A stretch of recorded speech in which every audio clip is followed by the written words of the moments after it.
Jadi titik perbandingannya dimulai dari Ahlus Sunnah wal Jamaah. Kita mau melihat bagaimana pandangannya mazhab teologis yang lain. Kita ambil contoh saja Syiah. Syiah itu salah satu konsep ajaran pokoknya tentang imamah, kepemimpinan. Bahwa imam ini adalah sosok yang maksum, suci dari dosa, dan dianggap sebagai pemimpin agama dan juga pemimpin politik. Mereka percaya, orang-orang Syiah, imam ini mungkin akan sembunyi, hilang, dan pada akhirnya nanti di akhir zaman imam ini akan muncul kembali, yang mana diyakini imam ini akan memberantas segala bentuk kezaliman yang ada di muka bumi ini, membawa keadilan. Dan konsep imamah ini juga menekankan bahwa yang paling berhak untuk menjadi pemimpin setelah Rasulullah adalah Ali bin Abi Thalib. Makanya jalurnya selalu merujuk kepada Ahlul Bait. Secara bahasa artinya apa Ahlul Bait? Oke, penghuni rumah. Dalam artian Ahlul Bait itu adalah keluarga. Wa ala ali Muhammad. Mereka meyakini ya yang paling berhak yaitu keluarganya Nabi, yaitu Ali bin Abi Thalib, bukan Abu Bakar, bukan Umar, bukan Utsman bin Affan. Nah, konsep dasar inilah yang menyebabkan Syiah itu berbeda dengan Ahlus Sunnah wal Jamaah yang kita yakini. Nah, dalam konsep kepemimpinan, Syiah juga menjadikan Al-Quran sebagai dasar dalam memahami wahyu dari Allah Subhanahu wa taala. Jadi Syiah juga meyakini bahwa la ilaha illallah, tiada Tuhan selain Allah. Ka'bah juga di Mekah. Orang-orang Syiah juga haji ke tanah suci, umrah juga ke tanah suci. Orang-orang Iran. Al-Qur'annya juga sama. Musabaqah tilawatil Quran tingkat internasional itu selalu dilaksanakan di Iran. Qurannya bacaannya sama juga, tidak ada yang berbeda toh.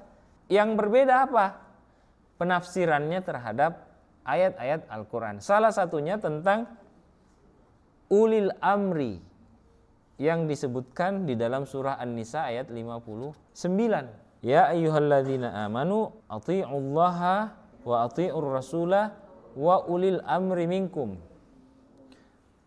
Athi'ullah, Allah sama. Ar-Rasul yang dimaksud adalah Nabi Muhammad. Mereka juga menafsirkan dengan penafsiran yang sama dengan Sunni. Wa ulil amri minkum. Ulil amri artinya apa? Pemimpin di antara kalian. Nah, pemimpin inilah yang agak sedikit berbeda penafsirannya orang-orang Syiah. Ulil amri yang dimaksud di situ adalah Ali bin Abi Thalib. Nah, ini menunjukkan keutamaan Ahlul Bait tadi, keluarganya Nabi. Mufassir yang menjadi rujukan utama primernya kelompok Syiah itu yang bisa kita jadikan sebagai referensi adalah tafsir Al-Burhan yang dikarang oleh Hashim Al-Bahrani. Nama kitab tafsirnya yang jadi rujukan utamanya itu orang-orang Syiah itu biasanya adalah Al-Burhan fi Tafsirul Quran yang dikarang oleh Hashim Al-Bahrani. Atau juga misalnya Bihar Al-Anwar. Jadi kalau kalian mau mengetahui penafsiran orang-orang Syiah terhadap ayat-ayat Al-Quran, ya rujuk ke dalam dua kitab itu, sumber utamanya. Jangan baca dari sumber-sumber yang sekunder, karena yang sekunder ini juga mereka merujuk ke sumber yang utamanya. Ya, yang ingin saya sampaikan kepada kalian, kalau kalian mau mengutip, merujuk, rujuklah ke sumber primernya. Ya, jangan ambil dari sumber-sumber sekunder, karena boleh jadi sumber sekunder ini sudah mengalami penafsiran terhadap penafsiran. Ada reduksi makna di situ. Ya.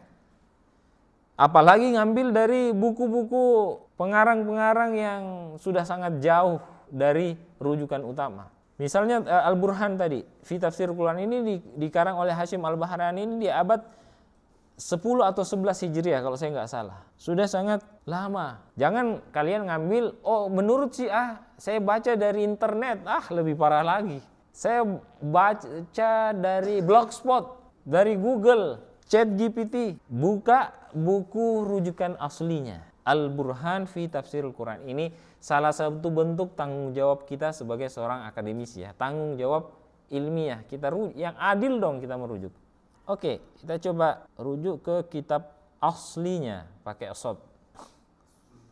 Bukan asli. Ulil amri di situ itulah Amirul Mukminin. Siapa Amirul Mukminin? Ali bin Abi Thalib. Pemimpinnya orang-orang beriman. Salah satu bentuk penafsirannya orang-orang Syiah yang sangat dipengaruhi oleh prinsip dasar-dasar keyakinan mereka soal imamiyah tadi, tentang keimaman. Di dalam kitab tafsir Al-Burhan, di dalam surah An-Nisa ayat 69, wa may yuti'illaha war rasul fa ulaika ma'al ladzina an'amallahu alaihim minan nabiyyina was-siddiqina wasyuhada'i was-solihin wa hasuna ulaika rafiqa. Nah, dalam penafsiran Hashim Al-Bahrani dalam kitab Al-Burhan, coba kita lihat ayat di atas, wa may yuti'illaha war rasul, dan siapa yang taat kepada Allah dan Rasul, sama Rasulnya yaitu Nabi Muhammad, faulaika, mereka itulah orang yang taat kepada Allah dan Rasulnya, mereka itulah siapa? Ma'alladzina an'amallahu alaihim minan nabiyyin, mereka itulah bersama dengan orang-orang yang Allah berikan nikmat kepada mereka. Siapa orang-orang yang Allah berikan nikmat kepada mereka? Minan nabiyyin, para nabi, sama. Wasiddiqin. Siapa orang-orang siddiqin di sini? Ali bin Abi Thalib. Orang-orang yang jujur, as-siddiqin. Jadi spesifik. Meskipun secara bahasa as-siddiqin itu jamak, tapi dalam tafsir Al-Burhan yang dimaksud orang-orang yang jujur di sini adalah Ali bin Abi Thalib. Wasyuhada. Syuhada artinya apa? Orang-orang yang mati syahid. Yang dimaksud di sini asyuhada adalah Hasan dan Husain. Imam Hasan dan kenapa? Mati terbunuh. Dan wassalihin, as-salihin artinya apa? Orang-orang yang soleh, orang-orang yang baik adalah para imam-imamnya yang mereka yakini. Imam-imamnya. Jadi as-salihin orang-orang, imam-imamnya orang-orang Syiah. Wa hasuna ulaika rafiqa, yang bersama dengan mereka itu adalah orang-orang Syiah. Jadi spesifik memang mereka menafsirkan ya sesuai dengan konsep keyakinan utamanya tentang ajaran Syiah, bahwa mereka selalu merujuk ke 5 konsep dasarnya, rukun imannya orang Syiah. Apa yang pertama tadi? Tauhid. Kemudian nubuwah, kemudian ketiga al-ma'ad, kita semua akan kembali nanti. Keempat al-imamah, kepemimpinan. Yang kelima, keadilan Tuhan. Catat itu. Masuk nanti di UTS-mu, di UAS-mu. Apa hadis Nabi yang mereka rujuk sebagai dasar bahwa kepemimpinan Ali itu adalah kepemimpinan yang paling berhak pasca wafatnya Rasulullah, yang terjadi, yang Nabi sampaikan pada peristiwa Ghadir Qum. Hadisnya, man kuntu maula fa aliyun maula. Siapa yang menganggap saya adalah sebagai pemimpinnya, maka yakinilah juga Ali sebagai pemimpinnya.